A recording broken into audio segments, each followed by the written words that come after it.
it's Mary, and today I'm finally filming my best books of 2021. This is the first video that I am officially filming in my new house, so I hope, I hope this goes well.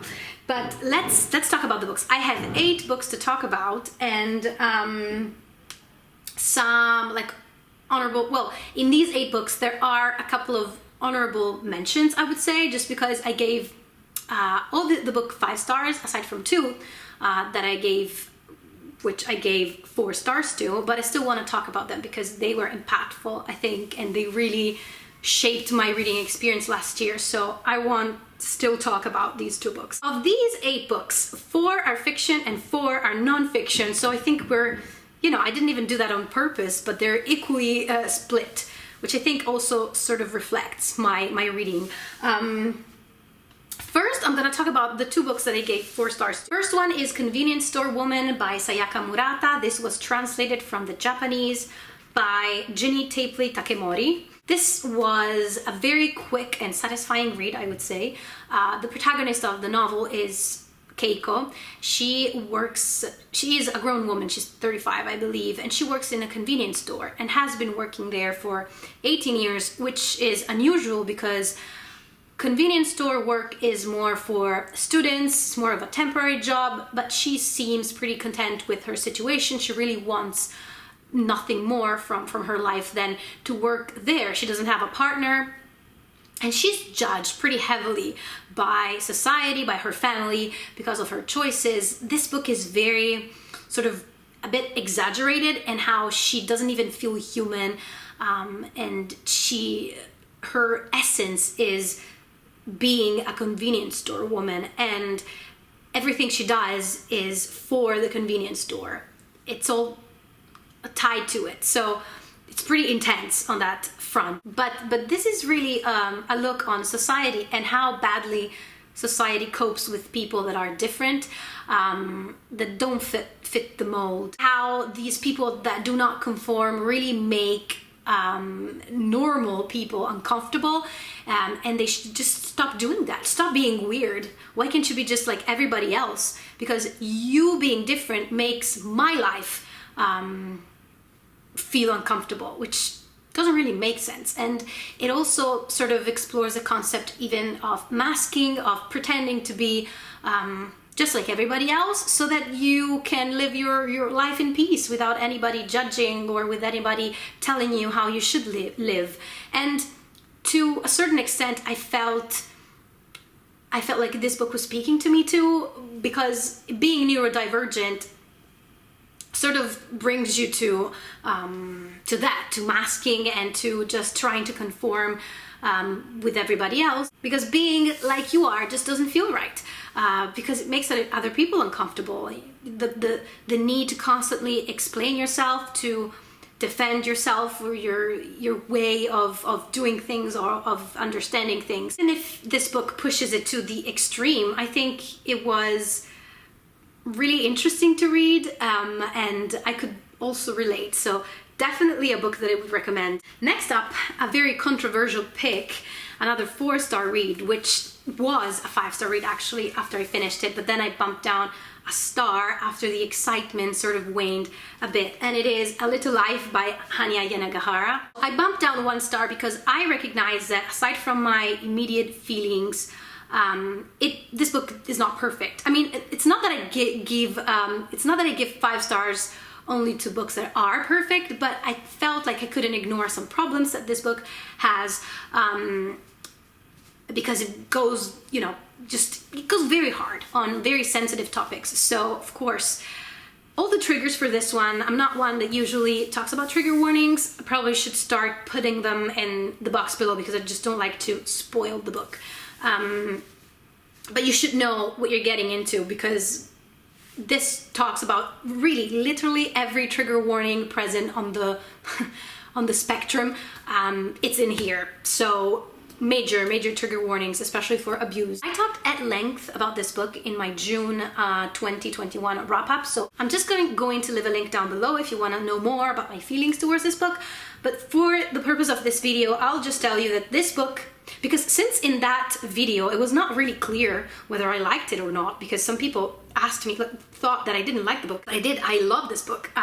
It was a very deep reading experience. I was very much into it completely, and it absolutely crushed me. I don't think I've ever cried that much for a book as I did with this one. I was a wreck while reading this book. The only thing is that it's a book that it's hard to recommend, just because I don't want to inflict pain to other people. Like, read this chunker of a book that will make you feel miserable. But it sort of, I think it could be cathartic in a way too. It's, well, first of all, it is about a group of friends, but especially about Jude, who is the protagonist of the book. And it follows this group of friends from university throughout their whole life. And it also involves art, as it is, and also as a job. Pretty much they're all artists, and so if you enjoy this sort of thing in books too, this one has a lot of it.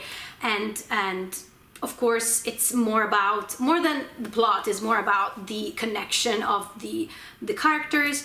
And we don't know a lot about Jude, just that he has a really troubled past. We know that he's lived through a very difficult life, especially a very difficult childhood. But we uncover his past throughout the book, so we don't know everything about him from the get-go. This one is a contemporary novel, but it sort of reads like a fairy tale. I think it's a bit in between. It is real, but also it doesn't feel real, because this book is also pushed to the extreme, I think. And you have this undertone, very fairy tale, a very bleak sort of fairy tale, like old style fairy tale, that makes you forget a little bit about reality. Although this doesn't mean that stories that are as depressing or as hard-hitting do not exist. What the book says is these stories exist. Even though this one doesn't, even though this one could be too much or too intense or too exaggerated, believe me, things could be bad. It doesn't go well for everybody, basically. And it also really explores death and the willingness to live, and how selfish are we, how much should we care about other people's feelings towards our own feelings, how does that impact our choices. Ultimately, as I said, it deals with sensitive topics, and it doesn't do it in a very delicate way, let's put it this way, but I really liked it, and that's hence why this is here in my best books of 2021. 2021, and yes, so I don't know if I recommend it, but if you are in for a ride, then definitely pick this one up. This next book I gave 5 stars to, but it's more of an honorable mention as well, because it's a children's book, and I don't even keep track of the children's book that I read. This one I couldn't ignore, just because it sort of crushed me a little. And it's a classic, actually. It's The Velveteen Rabbit by Margery Williams. I read the abridged version. So the original book is from the 20s. It's from 1922. It was written in 1922. This is an abridged version from the 80s. And also the illustrations are different from the original, but it's the one that I stumbled upon while I was looking for books to read to my child, and I usually look at them, if I can find them on YouTube, read aloud.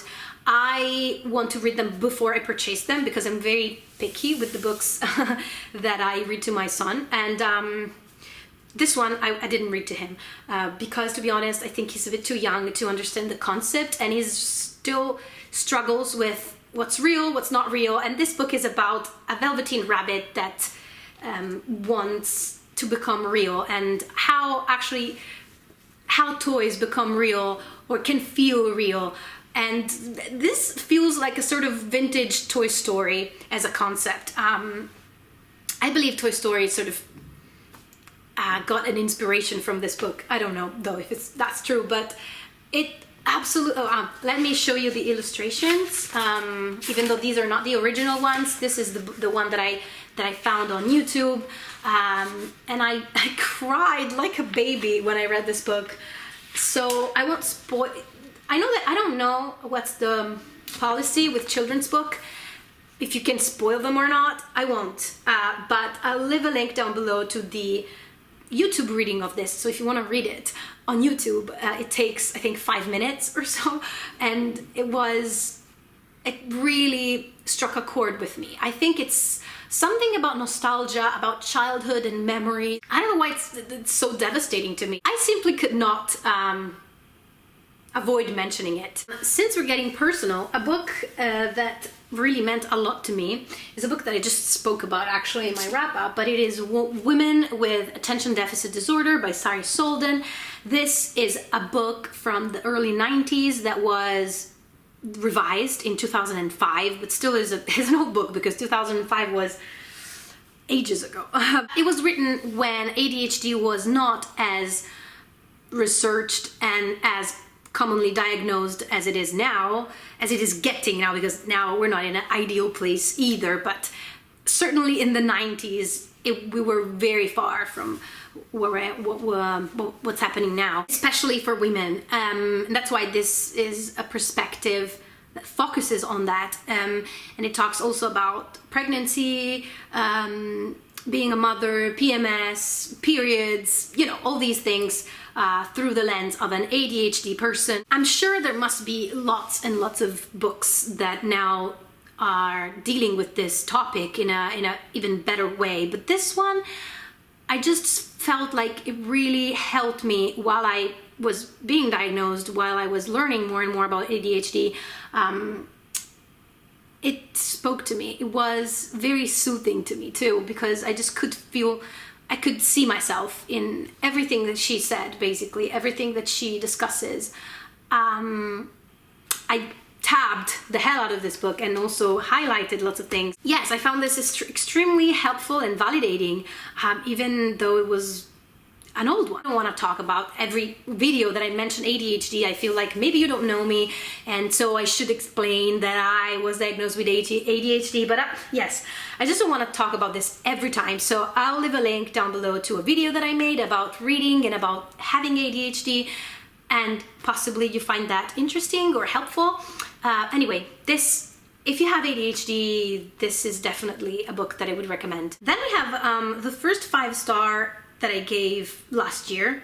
I believe I read this book in January or February, so I hope I sort of remember stuff about it, but it is Woman at Point Zero by Nawal and Saadawi. This was translated from the Arabic by Sherif Etaka. Okay, I've got notes because otherwise I'll be all over the place. And this was the pick for Egypt in the Invisible Cities project, which is an awesome project that I sort of participated in last year.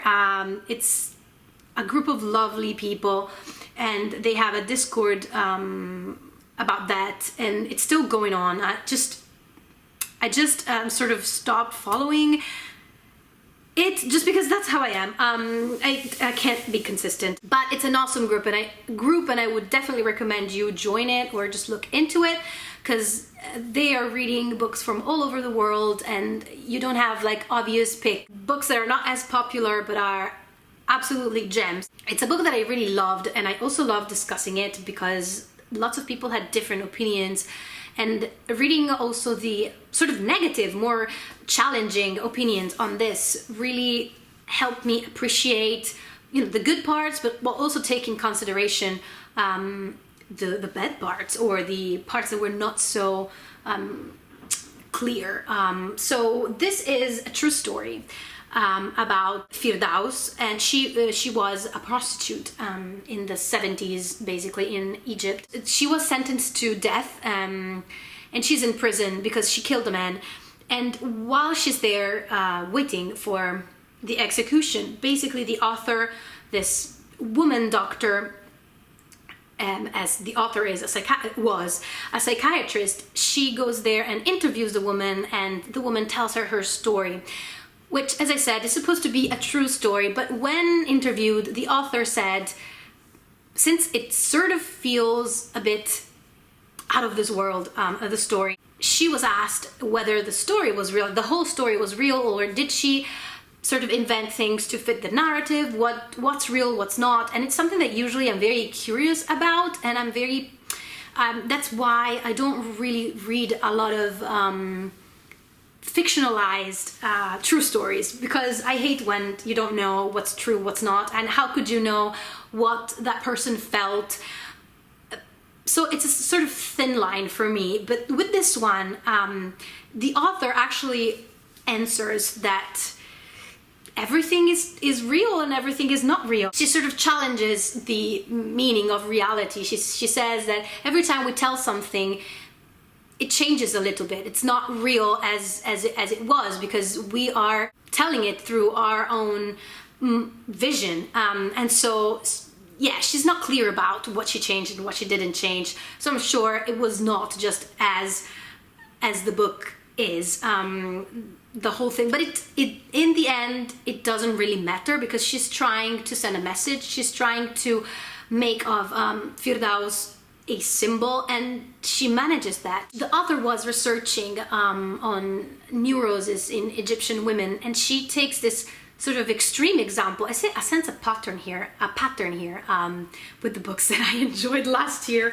where things are pushed to the extreme. But she takes her as an example for how abuse impacts, especially women. She's basically abused by everybody that she encounters, especially by people that she really trusts, and not only men, although the stress is also on men, but also women. This story doesn't have any positive characters, and it's more of a novella than a novel.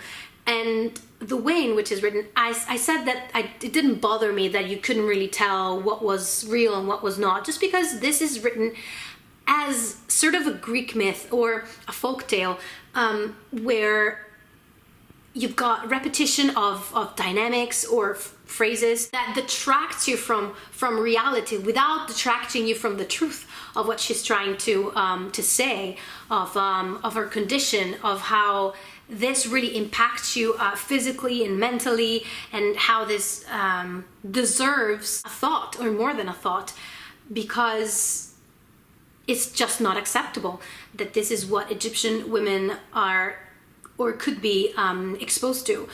I really love this book, and I feel like I need to reread it after all the discussions that we had on it. I didn't read this book again, but I definitely will in the future, because yes, I absolutely loved it, and I definitely recommend this book to everybody. Next up, I have The Secret of Childhood by Maria Montessori, and I should probably put the English version here. And I don't have a lot to say about this book, to be honest, just because I talked about her plenty of times on my channel. Oh geez, the light. I'm sure the lighting is all over the place in this video. I'll fix it, I promise. But yes, I talked about this author so many times. I read a lot by her, and basically all of her books for me were 5-star reads. You cannot say that, but I want to say that she was perfect, because she got so many things about the children's psyche, and I just can't believe that people are still here not knowing and not realizing what she realized, what she explained so many years ago. So yeah, I don't have a lot to say. This is about children and how they develop mentally, and how we need to be careful not to damage this process, how delicate the children's mind is in the early years, and how important it is to let them be children, let them be free, guide them without imposing yourself on them. If you're interested in education for any reason, read the original texts of Maria Montessori, not the adapted ones. The method is well known all over the world, but it has been changed and adapted, which is a good thing, but also not. Sometimes some like schools claim to follow the method and then they do whatever, and it just doesn't put the method in a good light. And I know for sure, I was one of them, that I thought that the method was a bit too archaic or too stiff, or I didn't know a lot about it before getting into it and reading the actual books. So it's a pity because they're amazing. So go read her works because they will open your mind towards children and how their brains develop. So yeah, I loved it. I absolutely loved it. Moving on, another book, sort of, I know, I couldn't resist with putting some sort of parenting and education books, but it is Relax, It's Just God by Wendy Thomas Russell.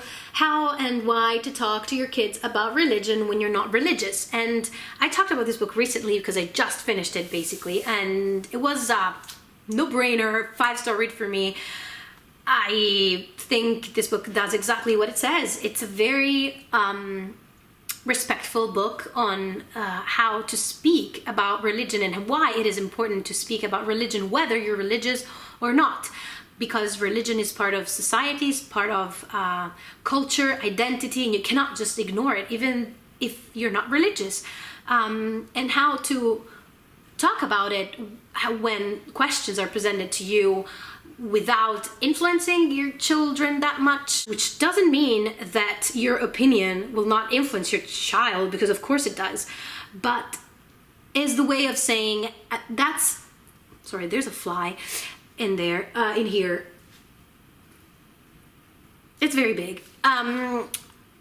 It's normal that your opinion will influence your child's, but what this book tries to say is that it's okay to have a different one, and that's what I think, but not necessarily that's the right opinion to have. It really reads very fast too, and I didn't think so because the font is super small, and I thought, oh boy, this will take ages, but no, it took no time at all. And at the end, you have also a sort of appendix where you have all the cheat sheet to world religions, and it, you know, every religion has its own sheet where and it tells you where it was founded, the deities, the famous dogma, methods of worship, so that you can access all the like sort of basic information on religion, on all the different religions, which was very helpful. And also it has lots of other resources that you can access to, like books for children,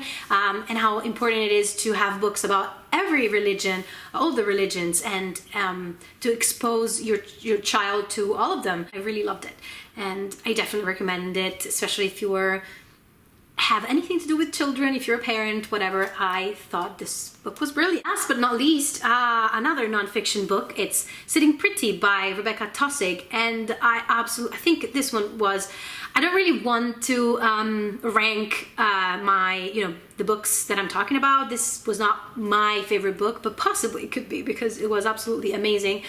And it is a memoir about the author and her disability, and it's very fierce, I would say. She's very ironic and witty, but also fierce. Like, she doesn't shy away from saying what she thinks, and not really making you uncomfortable, but making you question your own sort of good intentions, especially when it comes to ableism.